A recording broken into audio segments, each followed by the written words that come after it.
CPMന്റെ ഒരു ഗതികേട്. പാർട്ടിയുടെ അപജയങ്ങൾ എണ്ണി പറയുന്ന സംഘടനാ റിപ്പോർട്ട്. തെറ്റുതിരുത്തൽ താഴെത്തലം വരെ എത്തിക്കുന്നതിൽ പരാജയപ്പെട്ടെന്ന് CPM തന്നെ പറയുന്നു. നേതാക്കളിലും ഗാർഹിക പീഡനവും സ്ത്രീധനം വാങ്ങലും.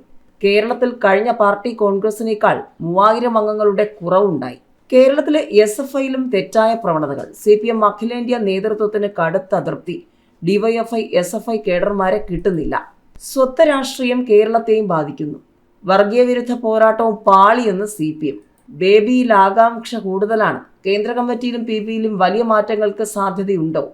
EP എതിർത്തു, ബേബി നടപ്പാക്കി. പാർട്ടി കോൺഗ്രസിൽ നിന്നും വിദേശ പ്രതിനിധിയെ തിരിച്ചയച്ച CPM. PV അൻവറുമായി അടുത്ത ബന്ധമുള്ള വിദേശ പ്രതിനിധിയെ ബ്രിട്ടനിലേക്ക് മടക്കി അയച്ച CPM സമ്മേളനം. രാജേഷ് കൃഷ്ണയ്ക്കെതിരെ നിരവധി പരാതികൾ. കേരളത്തിൽ CPMന് തുടർഭരണം അനിവാര്യം. പോളിറ്റ് ബ്യൂറോയിൽ പിണറായിക്ക് ഇളവിന് സാധ്യത. CPMുമായി ബന്ധപ്പെട്ടുള്ള ചർച്ചകളും തലക്കെട്ടുകളും സജീവമാകുമ്പോഴും CPMന് നേരെയുള്ള ചോദ്യങ്ങൾ അവസാനിക്കുന്നേയില്ല. സാധാരണക്കാർക്കിടയിൽ പാർട്ടിയുടെ അടിസ്ഥാനം വർദ്ധിപ്പിക്കാൻ കഴിയാത്തത് എന്തുകൊണ്ടെന്ന് ആലോചിക്കണമെന്ന CPMന്റെ സംഘടനാ റിപ്പോർട്ടിൽ വിമർശനം. ജനങ്ങളെ പാർട്ടിയിലേക്ക് ആകർഷിക്കാൻ പാർട്ടിക്കും യുവജനങ്ങളെ ആകർഷിക്കാൻ DYFIക്കും കഴിയുന്നില്ലെന്നും റിപ്പോർട്ട് ചൂണ്ടിക്കാണിക്കുന്നു. പാർട്ടി അംഗങ്ങളുടെ നിലവാരം മെച്ചപ്പെടുത്തണമെന്നും CPMന്റെ സംഘടനാ റിപ്പോർട്ടിൽ നിർദ്ദേശമുണ്ട്.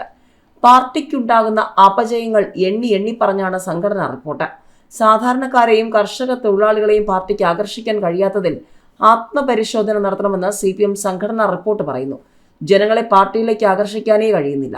യുവാക്കൾ സോഷ്യലിസത്തിന്റെ പാതയിലേക്ക് വരുന്നേയില്ല. ആശാപ്രവർത്തകർ ഉൾപ്പെടെയുള്ള സ്കീം വർക്കേഴ്സിനു വേണ്ടി തൊഴിലാളി യൂണിയനുകൾ ഉണ്ടാക്കിയിട്ടുണ്ടെങ്കിലും അവരെ പാർട്ടിയിലേക്ക് സ്വാധീനിക്കാൻ കഴിഞ്ഞിട്ടില്ല. പാർട്ടി എതിർക്കുന്നവരുമായി ആശാപ്രവർത്തകർ ചേർന്ന് നൽകുകയാണ്. പാർട്ടിക്ക് ശക്തിയുള്ള സംസ്ഥാനങ്ങളിൽ പോലും ഇക്കാര്യത്തിൽ പാർട്ടി ശ്രദ്ധിക്കേണ്ടതുണ്ടെന്ന് സംഘടനാ റിപ്പോർട്ട് ചൂണ്ടിക്കാണിക്കുമ്പോൾ കേരളത്തിലെ CPMനാണ് കൂടുതൽ ചോദ്യങ്ങൾ. CPM ഭരിക്കുന്ന സർക്കാരിനെതിരെ കേരളത്തിൽ സമരം തുടരുമ്പോഴാണ് ആശാ വർക്കർമാരുടെ കാര്യം സംഘടനാ റിപ്പോർട്ടിൽ പരാമർശിക്കുന്നത്. PB അംഗങ്ങളുടെ പ്രവർത്തനം ഓരോ വർഷവും വിലയിരുത്താൻ കേന്ദ്ര കമ്മിറ്റി തീരുമാനിച്ചതായി റിപ്പോർട്ടിൽ പരാമർശിക്കുന്നു. കേരളത്തിൽ മികച്ച രീതിയിൽ പ്രവർത്തിക്കുമ്പോഴും തെറ്റായ പ്രവണതകൾ SFIയിലുണ്ട്. സംസ്ഥാന നേതൃത്വം തെറ്റായ പ്രവണതകളിൽ ഇടപെട്ടിട്ടുണ്ട് എന്ന് ശരിവെക്കുന്നു. പാർട്ടിക്ക് ലഭിച്ച പരാതി തുടർന്ന് UK നിന്നുള്ള പാർട്ടി കോൺഗ്രസ് പ്രതിനിധി രാജേഷ് കൃഷ്ണയെ പാർട്ടി കോൺഗ്രസിൽ നിന്നും ഒഴിവാക്കി. തെറ്റുതിരുത്തൽ താഴെത്തലം വരെ എത്തിക്കുന്നതിൽ പോളിറ്റ് ബ്യൂറോ പരാജയപ്പെട്ടു എന്ന് CPM സംഘടനാ രേഖയിൽ വിലയിരുത്തൽ. ഗാർഹിക പീഡനം, സ്ത്രീധനം, പുരുഷ മേധാവിത്വം, അഴിമതി തുടങ്ങിയ പ്രവണതകൾ ഉണ്ടെന്ന് രേഖയിൽ പറയുന്നു. PB താഴെത്തട്ടിലുള്ള ഘടകങ്ങളെ ചലിപ്പിക്കുന്നതിൽ പരാജയപ്പെട്ടെന്നും പരാമർശമുണ്ട്. ഗാർഹിക പീഡനവും സ്ത്രീധനം വാങ്ങലും പാർട്ടി നേതാക്കളിലുമുണ്ട്. ഇക്കാര്യത്തിൽ തമിഴ്നാടിന്റെ പേരെടുത്ത് വിമർശിക്കുന്നു. തെലങ്കാനയിൽ പാർട്ടി നേതാക്കൾക്കിടയിൽ അഴിമതി പ്രധാന വിഷയമാണെന്നും റിപ്പോർട്ടിൽ കുറ്റപ്പെടുത്തലുണ്ട്. ബംഗാളിൽ ജനാധിപത്യ കേന്ദ്രീകരണം ഇല്ല. മതസ്വാധീനത്തിനും അന്ധവിശ്വാസത്തിനും പാർട്ടി പ്രവർത്തകർ കീഴ്പ്പെടുന്നുണ്ട്. PBCC യോഗങ്ങളിൽ രാഷ്ട്രീയ ചർച്ച കുറച്ച് പകരം സംഘടന ശക്തമാക്കാനുള്ള ചർച്ച കൂടുതൽ നടക്കണമെന്നാണ് റിപ്പോർട്ടിൽ പറയുന്നത്. കേരളത്തിലെ SFIയിൽ തെറ്റായ പ്രവണതകൾ കാണുന്നു. ഇത് പരിഹരിക്കാൻ പാർട്ടി ഇടപെടുന്നുണ്ട്. ക്യാമ്പസുകളിൽ SFI ശക്തമാണ്. എന്നാൽ അംഗങ്ങളെ പാർട്ടി തലത്തിൽ ഉയർത്തിക്കൊണ്ടുവരാനാകണം. ത്രിപുരയിൽ 5000 അംഗങ്ങൾ കുറഞ്ഞു. കേരളത്തിൽ കഴിഞ്ഞ പാർട്ടി കോൺഗ്രസിനേക്കാൾ 3000 അംഗങ്ങളുടെ കുറവുണ്ടായി. പാർട്ടിയിൽ അടിസ്ഥാന വർഗ പ്രാതിനിധ്യം കൂടി.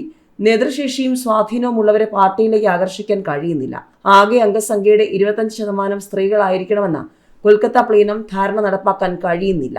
ഏതായാലും നേതൃനിര ശക്തിപ്പെടുത്താൻ ആവശ്യമായ നിലയിൽ SFIയിൽ നിന്നും DYFIയിൽ നിന്നും കേഡർമാരെ കൊണ്ടുവരാൻ കഴിയുന്നില്ല. ഈ രംഗത്ത് അംഗത്വത്തിലും വർധനയില്ല. DYFI അംഗത്വത്തിന്റെ 93% കേരളം, ബംഗാൾ, തെലങ്കാന, ആന്ധ്ര, തമിഴ്നാട് എന്നിവിടങ്ങളിൽ നിന്നാണ്. 7% മാത്രമാണ് മറ്റ് സംസ്ഥാനങ്ങളുടെ ആകെ സംഭാവന. യുവജന വിദ്യാർത്ഥി രംഗത്തു നിന്നും അടിസ്ഥാന വർഗത്തിൽ നിന്നും ആളുകളെ പാർട്ടിയിൽ അണിനിരത്താൻ കഴിയാത്തതാണ് പാർട്ടി ശക്തിപ്പെടാത്തതിന് കാരണം. പാർട്ടിയുടെ ദിവസേനയുള്ള പ്രവർത്തനങ്ങൾക്ക് യുവാക്കളെ അണിനിരത്തേണ്ടതുണ്ട്. ദീർഘകാലാടിസ്ഥാനത്തിൽ പാർട്ടിയെ ശക്തിപ്പെടുത്തേണ്ടത് യുവജന വിദ്യാർത്ഥി മുന്നണി വഴിയാണെങ്കിലും അതിന് കഴിയുന്നില്ല. പല സംസ്ഥാനങ്ങളിലും യുവാക്കളുടെ എണ്ണം കുറയുന്നത് ആശങ്കാജനകമായ പ്രവണതയാണ്. DYFIയെ മെച്ചപ്പെടുത്തേണ്ടത് പാർട്ടിയിൽ അതിനായി നിയോഗിക്കപ്പെട്ട കേഡർമാരാണ്. അവരുടെ ഭാഗത്തും കാര്യമായ വീഴ്ചയുണ്ടാകുന്നു. യുവജന സംഘടനയ്ക്ക് ശേഷിയില്ലാത്ത സ്ഥലങ്ങളിൽ യുവതീ-യുവാക്കൾ, ദളിതർ, ആദിവാസികൾ, ന്യൂനപക്ഷങ്ങൾ എന്നീ വിഭാഗങ്ങളെ അണിനിരത്താനാകണം. SFIയിലുള്ളവരെ ഭാവിയിൽ പാർട്ടി അംഗങ്ങളാക്കാനുള്ള ശ്രമങ്ങൾ ഉണ്ടാകുന്നില്ല. ഇത് അടിയന്തരമായി പരിഹരിക്കുകയും തിരുത്തുകയും വേണം. പാർട്ടിയുടെ സ്വതന്ത്ര ശക്തി വർദ്ധിപ്പിക്കൽ എളുപ്പമല്ലെന്നും കടമ്പകളേറെയുണ്ടെന്നും CPM പാർട്ടി കോൺഗ്രസിൽ അവതരിപ്പിച്ച സംഘടനാ റിപ്പോർട്ടിൽ പറയുന്നുണ്ട്.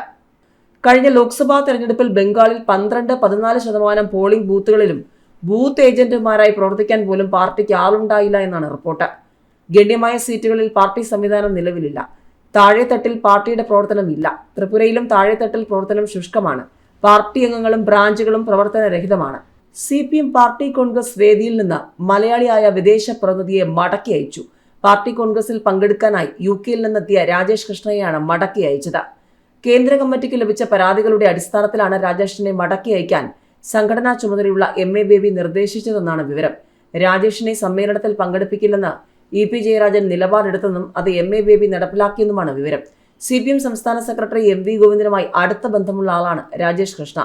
PV അൻവറുമായുള്ള രാജേഷിന്റെ അടുപ്പവും സാമ്പത്തിക പരാതികളും ഏറെ വിവാദമായിരുന്നു.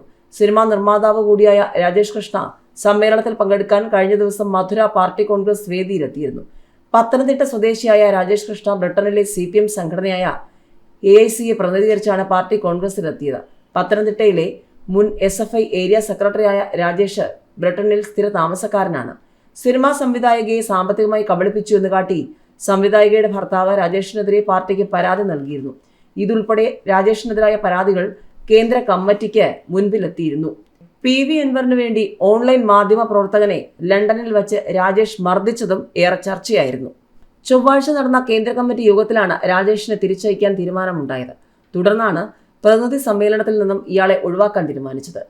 ദേശീയ തലത്തിൽ പാർട്ടിയുടെ വളർച്ചയ്ക്ക് കേരളത്തിലെ 3ാം തുടർഭരണം അനിവാര്യമെന്ന് CPM കേന്ദ്ര നേതൃത്വം. PB കോർഡിനേറ്റർ പ്രകാശ് കാരാട്ടാണ് തുടർഭരണത്തിന്റെ ആവശ്യകത എടുത്തു പറഞ്ഞത്. രാഷ്ട്രീയ അവലോകന രേഖയും കരട് രാഷ്ട്രീയ പ്രമേയവും അവതരിപ്പിക്കുകയായിരുന്നു അദ്ദേഹം. തുടർഭരണത്തിന് ഊന്നൽ നൽകുന്നത് പിണറായി വിജയന്റെ നേതൃത്വത്തിന് കേന്ദ്ര നേതൃത്വത്തിന്റെ പിന്തുണയുണ്ടെന്നതിന്റെ ശക്തമായ തെളിവാണ്. പോളിറ്റ് ബ്യൂറോയിൽ ഇദ്ദേഹത്തിന് വീണ്ടും ഇളവുണ്ടാകുമെന്ന സൂചനയും ഇതിലുണ്ട്. ആരാകും പുതിയ ജനറൽ സെക്രട്ടറി എന്ന ചോദ്യത്തിൽ കേന്ദ്രീകരിക്കുകയാണ് CPMന്റെ പാർട്ടി കോൺഗ്രസ്. MA ബേബി ആകാനുള്ള സാധ്യത ശക്തമായതിനാൽ കേരള ഘടകം വർദ്ധിച്ച ആകാംക്ഷയിലാണ്. ഉദ്ഘാടന വേദിയിൽ മുൻനിരയിൽ പിണറായി വിജയന് തൊട്ടടുത്തായിരുന്നു ബേബി. സമ്മേളനത്തിൽ അധ്യക്ഷത വഹിച്ചത് ത്രിപുര മുൻ മുഖ്യമന്ത്രി മണിക് സർക്കാരാണ്. പ്രസീഡിയത്തിന് നേതൃത്വം കൊടുക്കുന്നതും അദ്ദേഹം തന്നെ. മണിക്കിന് പക്ഷേ 75 വയസ്സെന്ന പ്രായപരിധി പിന്നിട്ടു. കേന്ദ്ര കമ്മിറ്റിയിൽ ഏറ്റവും സീനിയറായ നേതാക്കളിൽ ഒരാളെന്നതും ശക്തമായ കേരള ഘടകത്തിൽ നിന്നുള്ള നേതാവെന്നതും ബേബിക്ക് അനുകൂല ഘടകങ്ങളാണ്. മുഖ്യമന്ത്രി പിണറായി വിജയന്റെ പിന്തുണ കൂടി ലഭിച്ചാൽ ബേബിക്ക് തന്നെയാകും ആദ്യ പരിഗണന.